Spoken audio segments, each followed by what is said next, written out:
계속해서 끝없는 이스라엘의 반란을 다루고 있습니다. 반란에 또 반란을 계속해서 반란하는 모습들을 봅니다.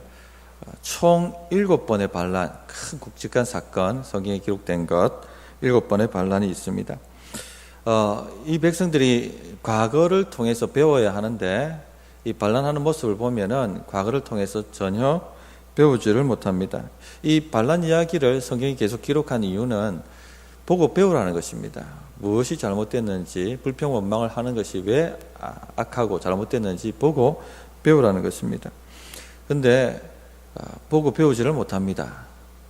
자신을 살펴서 하나님께 불평하는 것, 또 지도자에게 불평하는 것. 이스라엘 반란을 보면은 하나님께 불평, 지도자에게 대한 불평이거든요. 이것이 우리 삶에 그대로 녹아 있다면 이런 말씀을 통해서 깨닫고 뽑아내는 훈련을 하셔야 됩니다. 머리는 다 아는데 이게 딱 그 상황 부딪히면 불평이 나옵니다. 저도 해봐서 압니다. 머리는 다 아는데 지금 말씀 들으면서 아멘 아멘 하지만 그러나 그 상황 딱 맞닥뜨리면은 습성처럼 탁 튀어나옵니다. 하나님께 대한 불평, 지도자에 대한 불평. 그때 깨닫고 훈련을 시켜야 됩니다. 자기를 쳐서 불평하면 안 되지, 불평은 죄악이지 하고 자기한테 말을 거셔야 됩니다. 하나님, 저는 불평하기를 원치 않습니다. 하나님 도와주십시오. 성령님 오셔서 저를 주장해 주십시오. 우리 힘으로 불평을 억제할 수 없습니다. 우리 습성이기 때문에. 그러나 성령이 임하시고 능력을 베푸시면 불평이 억제됩니다. 그때 감사로 바뀌고 또 엎드리는 것으로 바뀌고 그런 식으로 바뀌어가게 됩니다. 지난주 이스라엘 백성들이 가데스 바네아에서 불평했던 것 다루었습니다. 결국 그들은 약속의 땅 지척에 놔두고 들어가지 못합니다. 하나님께서 40년 광야에서 유리방황하다 죽는 벌을 내리십니다. 그 이야기를 듣고 가리느까 이스라엘 백성들이 울며 불며 우리가 잘못했습니다. 우리가 이제 올라가겠습니다. 모세가 말립니다. 소용없다. 끝난 일이다. 아닙니다. 우리가 잘못했습니다. 하며 눈물 흘리고 가나안 땅에 들어가다가 완전히 패망하고 완전히 죽고 해서 호르마산까지 도망가서 겨우 살아납니다. 그래서 40년 광야로 들어가게 되었는데 반성이 있을까요? 실패로부터 배운 것이 있을까요? 오늘 말씀 살펴보면 전혀 배우지 못합니다. 여전히 또 반역하고 불평하고 원망합니다. 고라의 반역이 소개되어 있습니다. 두 가지인데 대제사장 자리를 원했던 고라의 반역과 모세의 자리를 탐했던 다단과 아비람의 반역입니다. 이들이 서로 연합했고 그 연합을 통해서 모세와 아론에 대하여 불평하기 시작합니다. 이 말씀을 통해서 두 가지를 말씀드리고자 합니다. 첫째는 시기는 불평을 만든다 하는 것입니다. 이 고라의 반역은 시기심에서 비롯된 것입니다. 고라는 레위 자손입니다. 하나님의 법궤를 운반하는 엄청난 중요한 직책을 맡은 가문이었습니다.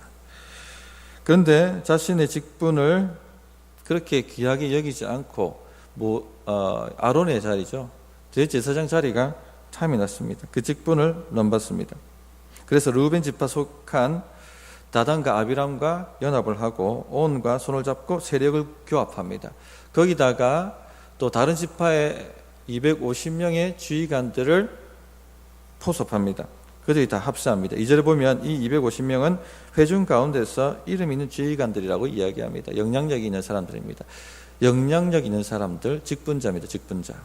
이 직분자들은 조심하셔야 됩니다. 원망, 불평을 삼가셔야 됩니다. 하나님이 다음 주 수요일에 다루겠지만 굉장히 심각하게 보십니다. 모세가 직분자죠, 지도자죠. 불평함으로 말미암아 약속의 땅에 못 들어갑니다. 엄격하게 다루십니다. 그 직분자들이 불평하고 반란할 때 하나님이 굉장히 심각하게, 고라의 얘기도 보면 굉장히 살벌하게 다루신다 하는 것을 보여줍니다. 고라의 반역은 아론의 직분을 넘은 것입니다. 모세는 이런 일이 일어나자마자 어떻게 하죠? 자동적으로 엎드립니다. 하나님 도와주십시오. 하나님 도와주십시오. 그러자 하나님께서 고라의 무리들에게 대제사장 직분을 누가 누구에게 주었는지 직접 보여주겠다 하고 제안을 하십니다. 5절을 한번 보시면 우리가 읽지 않은 본문입니다만, 고라와 그의 모든 무리에게 말하여 이르되 아침에 여호와께서 자기에게 속한 자가 누구인지 거룩한 자가 누구인지 보이시고 그 사람을 자기에게 가까이 나오게 하시되 곧 그가 택하신 자를 자기에게 가까이 나오게 하시리니, 자기에게 속한 자, 거룩한 자, 그가 택하신 자, 즉 대제사장을 말하는 겁니다. 여기서 하나님께서 나 가까이 나오게 하실 것이다 하고 보여줍니다. 10절에 보면 고라가 대제사장직을 요구했다는 것을 알 수 있습니다. 10절 보십시오. 하나님이 너와 내 모든 형제 레위 자손으로 너와 함께 가까이 오게 하셨거늘 너희가 오히려 제사장 직분을 구하느냐. 하나님께서 누가 대제사장인지 직접 보여주겠다 하면서 내리신 지시가 뭐냐면 불과 향을 담은 향로를 가지고 나오라는 것입니다. 이것은 지성소에 대제사장이 들어가서 하나님께 피워드리는 직무였습니다. 만약에 하나님이 명하시지 않은 사람이 명하시지 않은 불과 명하시지 않은 향로를 가지고 들어가서 하나님 앞에 드리게 되면 그 사람은 주의 임재가 쳐서 죽게 만듭니다. 좋다. 누가 하나님이 택하신 대제사장인지 직접 하나님께서 증거하시도록 하자. 불과 향로를 담아서 오라. 회막 앞에 서라. 그리고 하나님께 드려보라. 죽지 않는 자가 하나님이 택하신 자다. 이렇게 말을 한 것이죠. 그러면 이 정도 됐으면 두려워 떨어야 됩니다. 여기까지 했으면 우리가 잘못했습니다. 납작 엎드려야 됩니다.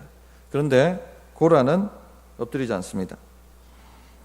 여기서 멈춰야 되는데 고라는 아니다. 하나님께서도 나를 더 원하신다. 이 시기심에 눈을 멀면 이런 착각에 빠져듭니다. 아론보다는 내가 더 적합한 사람이고 하나님 보시기에도 내가 더 적합한 사람이다 하고 생각을 하게 됩니다. 결국 어떻게 됩니까? 35절을 잠깐 보시기 바랍니다. 여호와께로부터 불이 나와서 분향하는 250명을 불살랐도다.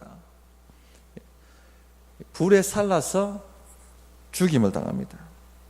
성도님들, 교회 안에 이런 일들이 종종 일어납니다.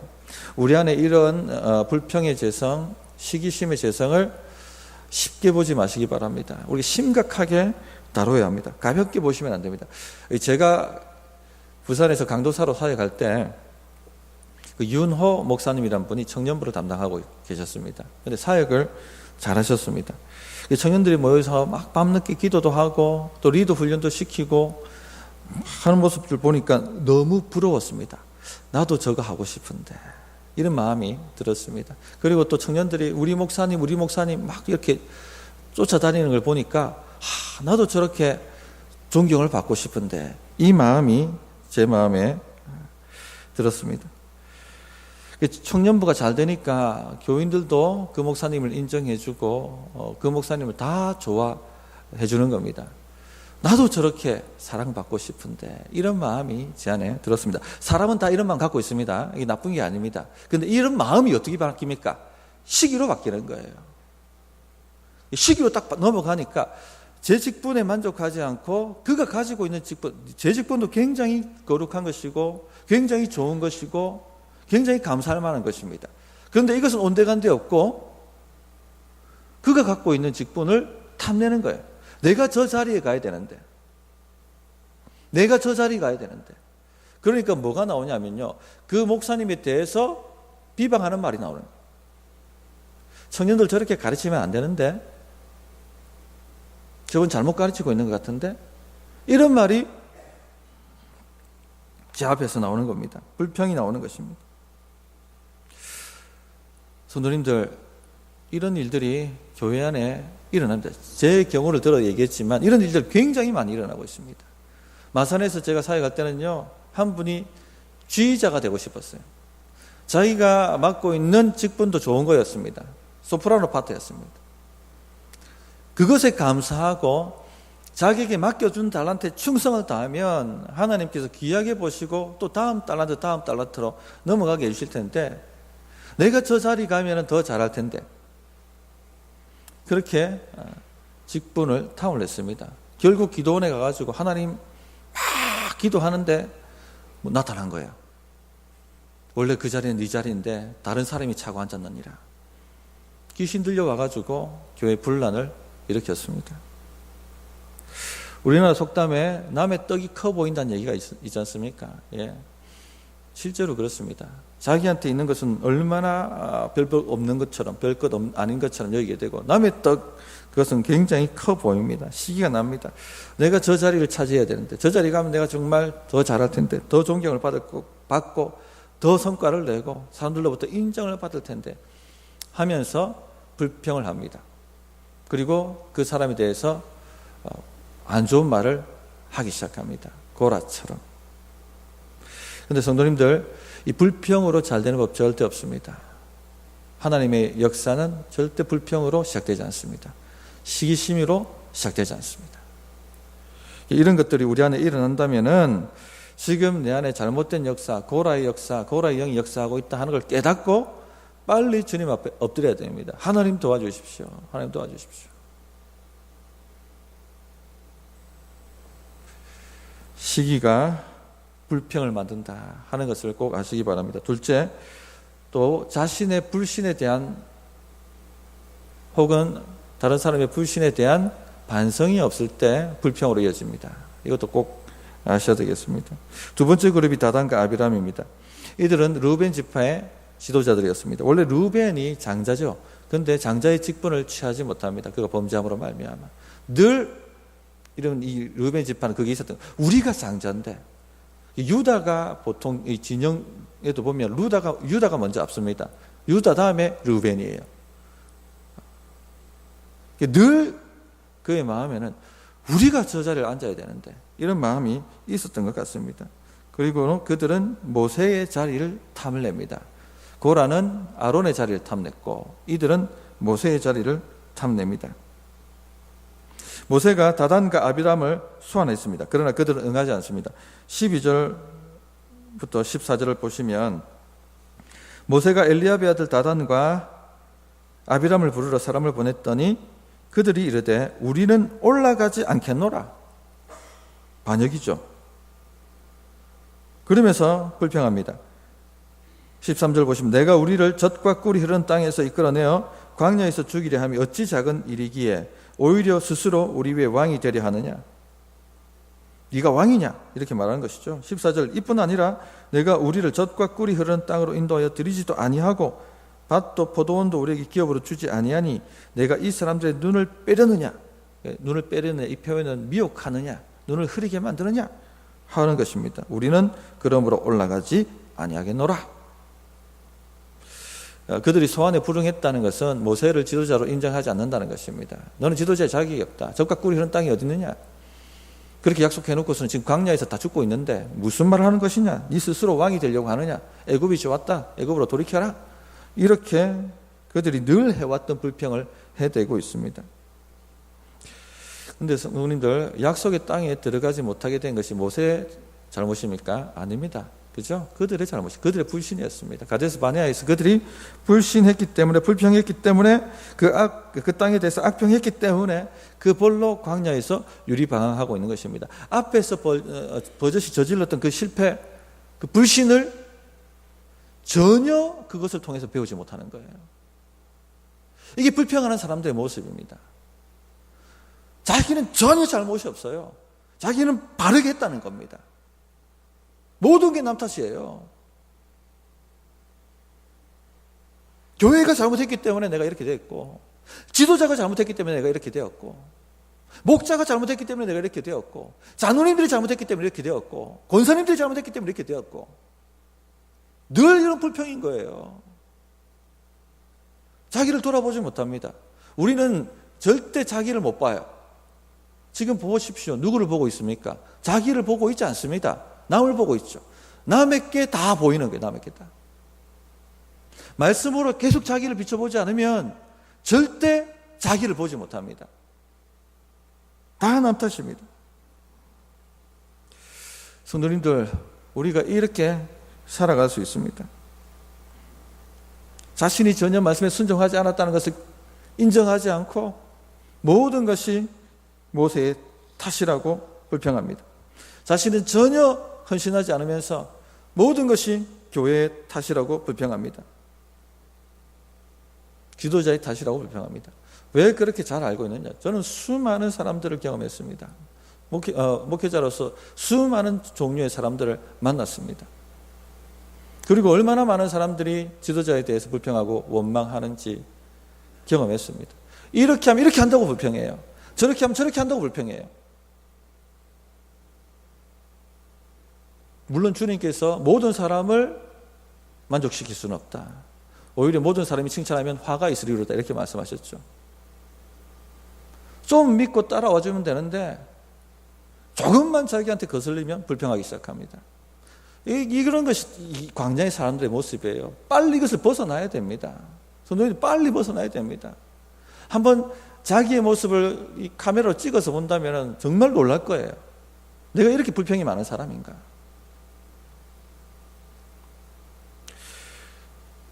수요일마다 계속 이 불평을 다루는 것은 우리가 정말 이 불평을 뽑아내고 믿음으로 승부를 보는 단계로 들어가게 하시기 위해서 그런 거예요.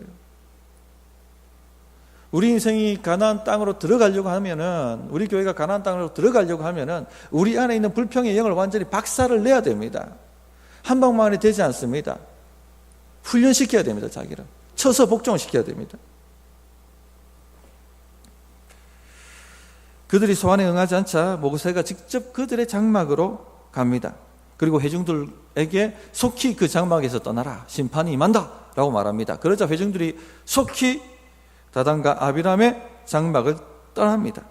그 죄에서 열리지 않기 위해서, 같이 묶여서 심판당하지 않기 위해서. 자, 이 정도로 사람이 멀리하면 죄를 깨달아야 되지 않습니까? 들썩 주저앉아서 우리가 잘못했습니다 라고 말해야 되지 않습니까? 그런데 불평하는 사람들은 절대 그렇게 말하지 않습니다.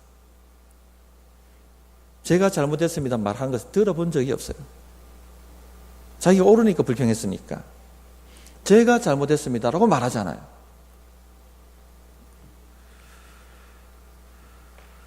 이 다단과 아비람이 그들의 처자와 함께 유아들과 함께 장막문에 서서 모세를 맞는 장면을 보십시오. 27절을 보시면 무리가 고라와 다단과 아비람의 장막 사방을 떠나고 다단과 아비람은 그들의 처자와 유아들과 함께 나와서 자기 장막문에 선지자 당당하게 맞습니다. 아무런 두려움도 없이, 아무런 꺼리낌도 없이 작심한 듯이 당당하게 맞아서 서 있습니다.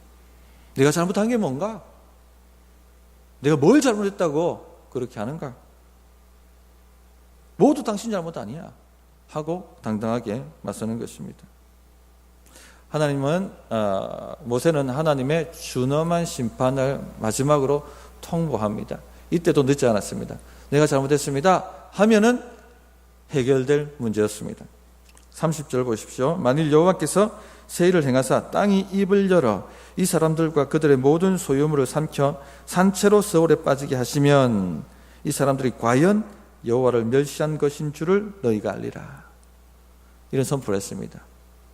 이 말을 마치자마자 하나님의 심판이 진행됩니다. 31절 33절을 보십시오. 그가 이 모든 말을 마치자마자 그들이 섰던 땅바닥이 갈라지니라. 땅이 그 입을 열어 그들과 그들의 집과 고라에 속한 모든 사람과 그들의 재물을 삼킴에 그들과 그의 모든 재물이 산채로 서울에 빠지며 땅이 그 위에 덮이니 그들이 회중 가운데서 망하니라. 성도님들, 역사를 통해서 우리가 배워야 합니다. 말씀이 역사를 기록하고 있는 이유는 동일한 실수를 반복하지 말라는 것입니다. 미리암과 아론의 반란 때 이미 이 일을 교훈받았습니다. 미리암이 문둥병에 걸려 7일 동안 진 밖에 있는 것을 모든 백성이 보았습니다. 그러나 전혀 그들은 배우지 못했습니다. 우리에게 주어진 직분에 대해서 귀하게 여기시고 우리에게 주어진 자리를 귀하게 감사하게 여기시고 남의 것을 시기하지 마시고 거기에 충성하고 거기에 감사하고 그런 삶을 사셨으면 좋겠습니다. 그 훈련을 함께 해 가십시다. 아멘이십니까? 그래서 우리 성도님들이 하나님이 약속하신 우리 여러분 인생의 가나안, 젖과 꿀이 흐르는 그 땅에 들어가시길 바라고, 우리 교회도 하나님이 약속하신 우리 교회가 들어가야 될 복지복의 상태가 있을 겁니다. 하나님이 예비하시고 활당하신 거기에 들어가서 주님 손에 붙들려서 마음껏 쓰임받는 그런 교회 되기를 정정으로 사모합니다. 찬양하고 기도하도록 하겠습니다.